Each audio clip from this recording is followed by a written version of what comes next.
Okasia bomoi esilakate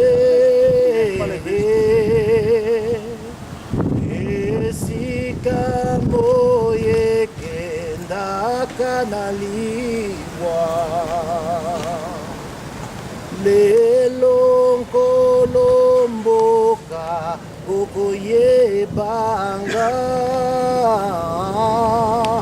biso nyonso totelema mpona bana Afrika sambela.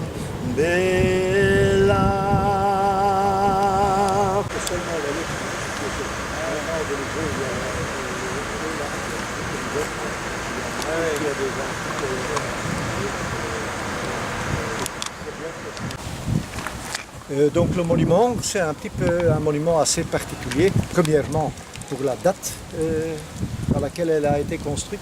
Le monument a été construit, donc l'idée venait des années 63, mais en fait c'est en 70 seulement que le prince Albert, qui est maintenant le roi Albert, a inauguré ce monument.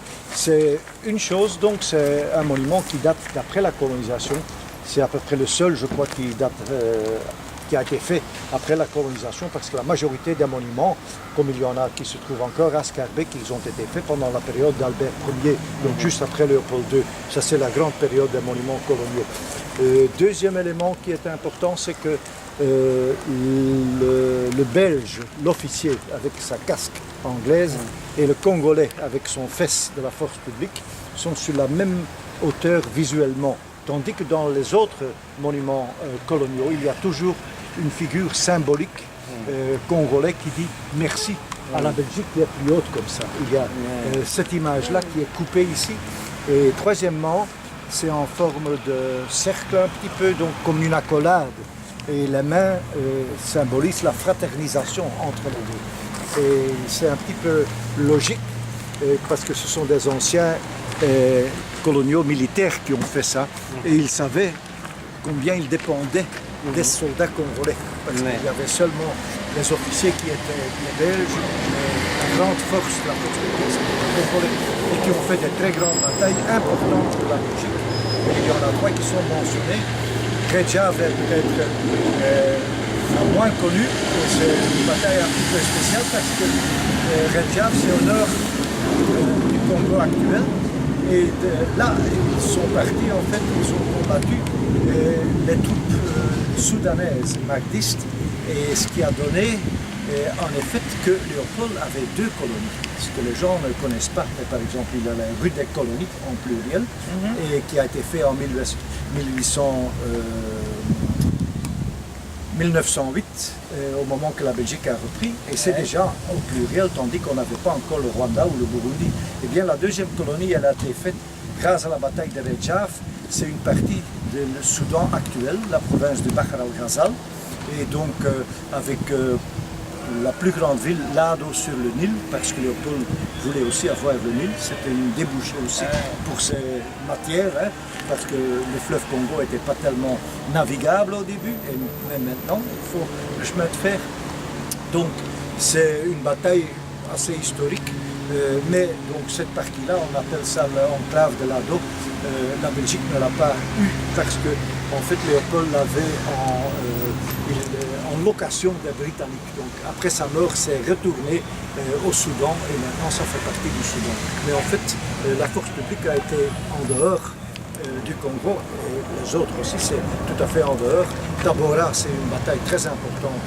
Il y a encore une rue Tabora près de la bourse. Oui. Et donc Tabora, c'est une grande ville à l'est du Tanzanie actuelle qui était le Deutsche Ostafrika, la colonie de l'Allemagne en Afrique de l'Est. Là, pendant la Première Guerre mondiale, la force publique a battu les forces allemandes et puis ils les ont pourchassés à d'autres endroits qui se trouvent sur le petit borne ici. Et donc, qu'est-ce que ça a donné? Ça a fait que, après la Première Guerre mondiale, la Belgique a reçu comme butin de guerre le Rwanda et le Burundi. mais aussi, on oublie, Eupen Malmö. Donc c'est quelque chose de historique. Hein. Encore, on n'a plus Rwanda, Burundi, mais donc il y a toujours Eupen Malmedy. Hein, donc, et c'est grâce au soldats. À la bataille de Tabora.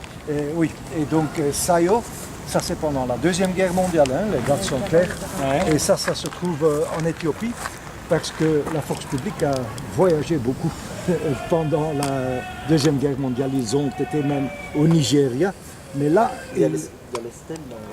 oui, donc, mais la bataille la plus importante était à Sayo. Et donc, il y avait encore 2 autres endroits où ils ont livré combat. Mais ça, c'était les troupes fascistes italiennes. Parce que donc, l'Éthiopie était une colonie italienne.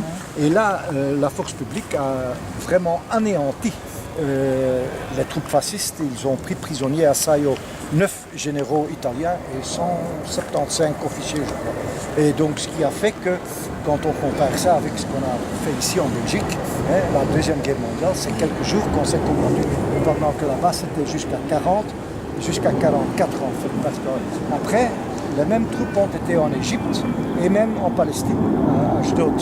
Et donc, et ils ont été démobilisés seulement en mai 44. Et donc, ce sont des batailles faites par des Congolais sous les ordres des Belges, mais aussi on était alliés avec les Anglais et dans la Première Guerre mondiale et dans la Deuxième Guerre mondiale, et donc qui ont apporté un certain prestige à la Belgique, des trucs matériels comme pendant la Première Guerre mondiale, aussi la Deuxième Guerre mondiale, le fait qu'on était avec les victorieux, parce qu'on a été battus ici, hein, sur le front européen, mais on était chez les victorieux grâce à la force publique. Oui. Donc Mahenge, c'était le dernier refuge des troupes allemandes en Tanzanie actuelle. En fait, la ville ne se trouve, c'est une assez petite ville, mais on ne se trouve pas tellement loin de l'océan Indien, donc vraiment à l'est de la Tanzanie. Et ça a été la dernière grande bataille. Là, c'est le quartier général allemand qui s'était réfugié et qui a été pris par les Belges, la force publique, et en même temps avec les Anglais. Et il y a eu une dispute parce qu'on a pris le drapeau des Allemands. Et on se disputait, est-ce que les Belges vont l'avoir ou bien les Anglais. Et qu'est-ce qu'on a fait? Compromis à la Belge, on a coupé en deux. Une partie se trouve au British Museum et l'autre partie se trouve dans le musée africain de Namur, un petit musée colonial qui n'est pas connu, mais donc le drapeau est là. Bien. Il est vraiment bien ce musée. Usoke, c'est de nouveau en Tanzanie, mais tout près du Congo. C'est en fait quand ils ont traversé la frontière avec la colonie allemande, la première bataille qu'ils ont fait, même avant Tabora. Mais donc ça a été décisif dans le sens que, comme ils ont gagné là-bas, ils pouvaient continuer vers Tabora.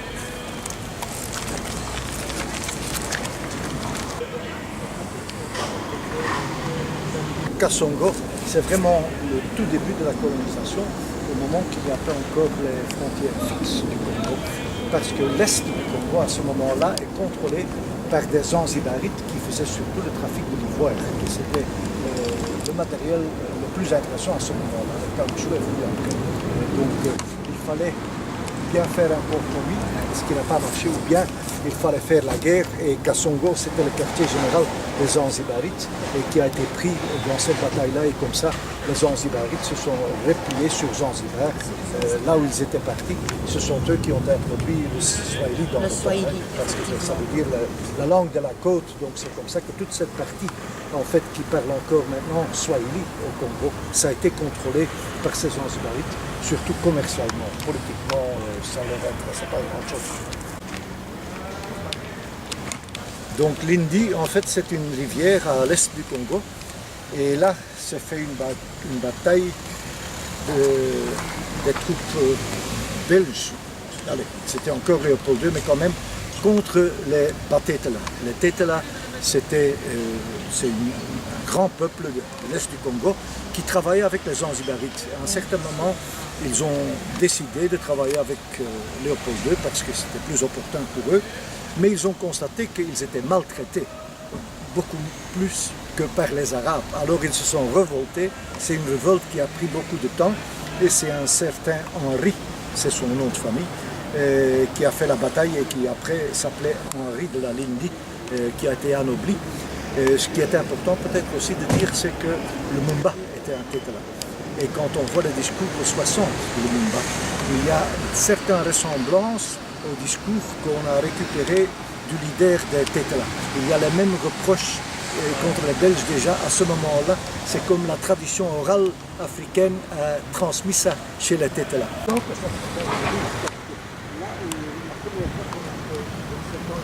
Birmanie, c'est à la fin de la Deuxième Guerre mondiale, donc quand la force publique était déjà avec les Anglais en Égypte et en Palestine.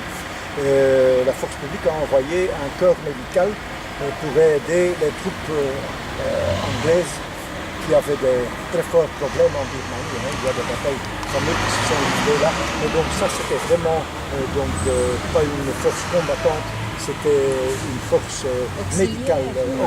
Oui. Et c'est pour ça que c'est bien que la communauté congolaise peut récupérer ça, parce que ça parle du soldat inconnu congolais. Et surtout, ça a été légitimé par le souverain. Oui, et même vous voyez le fait que les coloniaux qui ont pris l'initiative, c'était le général Van der Meers dans le temps, qui a maintenant sa rue Van der Meers. C'est lui qui a pris l'initiative. Oui, parce qu'il était habitant de Schaerbeek, et donc en 63 comme ça.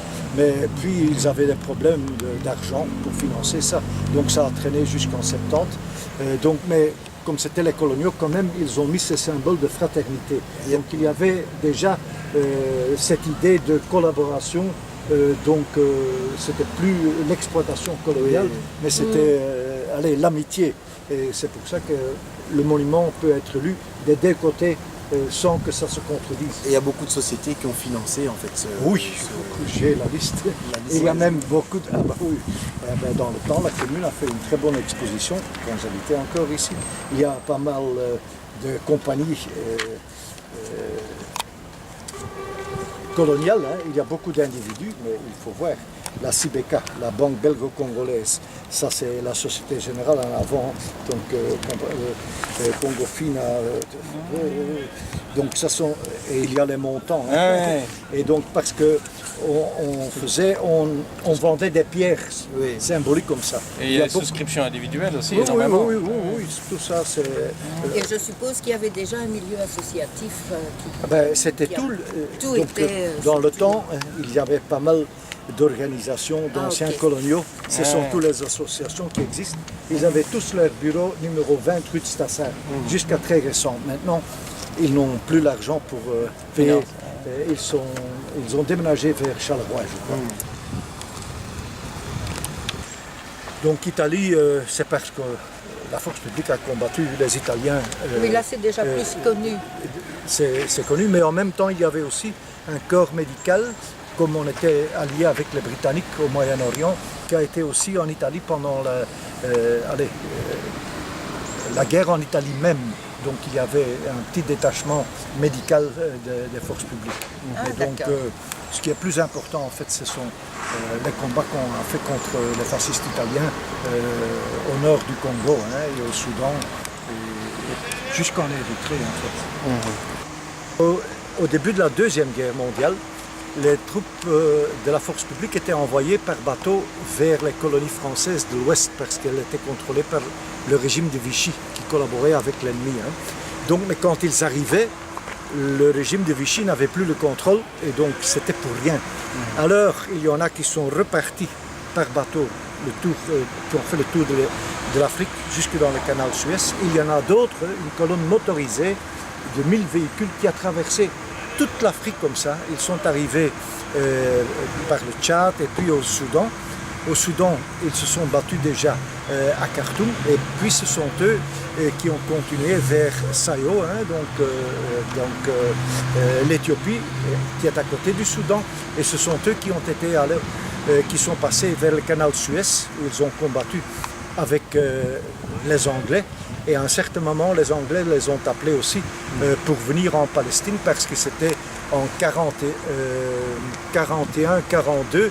À ce moment-là, les colonistes sionistes juifs faisaient des attaques terroristes contre les Britanniques parce qu'ils voulaient faire Israël, ce qui est devenu Israël. Et donc les Britanniques avaient besoin de forces auxiliaires. Et c'est comme ça aussi, il y a une très belle photo qui existe de tout un bataillon des Congolais qui visitent Jérusalem parce qu'ils avaient aussi des congés comme ça. Donc et aussi des photos quand ils visitent les pyramides au Caire comme ça. Mais c'est parce qu'ils ont combattu là. Et ça a eu une influence sur le nationalisme congolais, il paraît. Parce qu'un de ces gens qui ont fait tout le tour et qui s'est combattu avec les Anglais, je ne me rappelle plus son nom, mais c'est lui qui est le compositeur de Indépendance Tcha-Tcha-Tcha. Et dans le temps, la RTB a fait un documentaire là-dessus, et il est encore là-dedans, et il montre ses papiers, il disait, là, j'étais belge en Égypte, et quand je suis retourné de nouveau, c'était à 6 heures, quitter la ville et tout ça. Et aussi un sentiment de panafricanisme, parce qu'ils avaient vu toute l'Afrique, et ils sont descendus du bateau à Cape Town, en Afrique du Sud, et ils ont vu beaucoup de choses en Afrique, et donc il y a le début du panafricanisme et du nationalisme congolais. Mais c'est très vague à ce moment-là.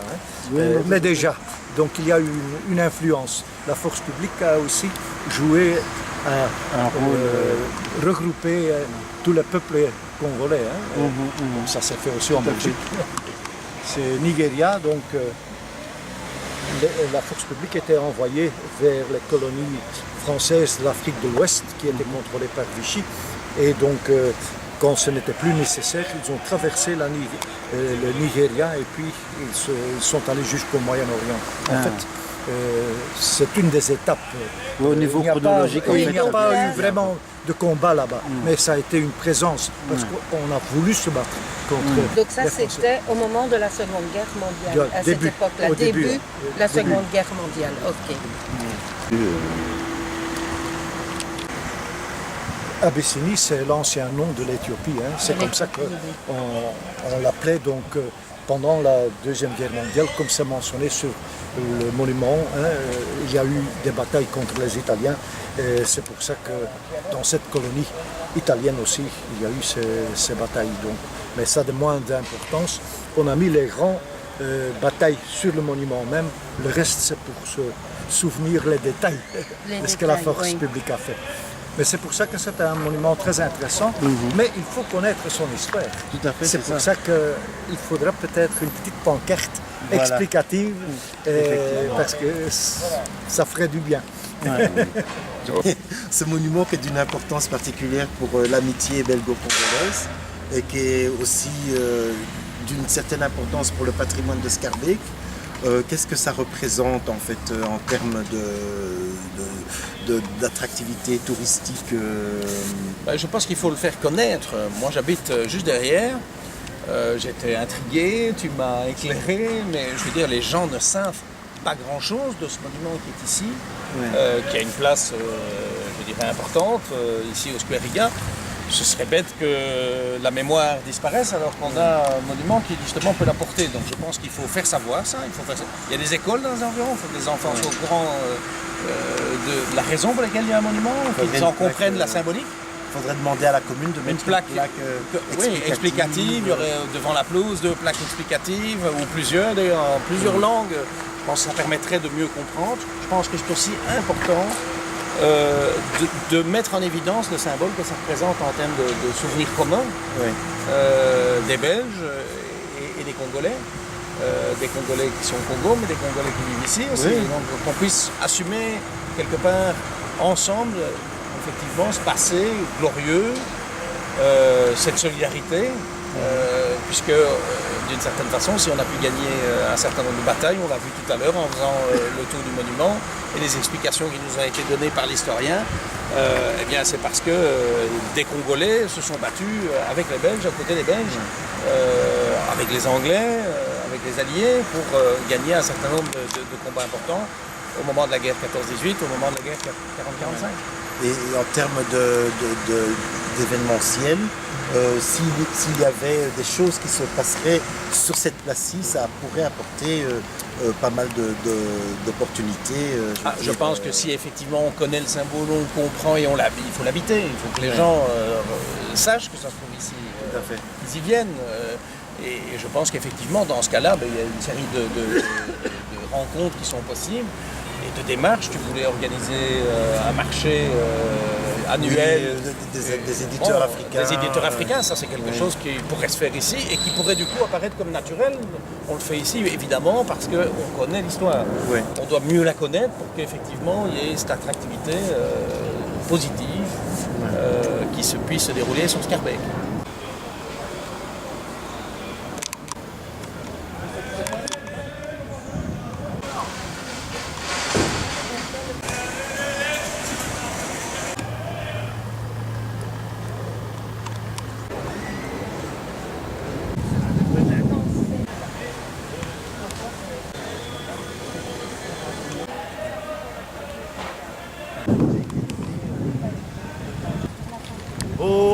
Okasia bomoi esilakate esika moye kenda kanaliwa lelo nkolomboka okoyebanga biso nyonso totelema mpona bana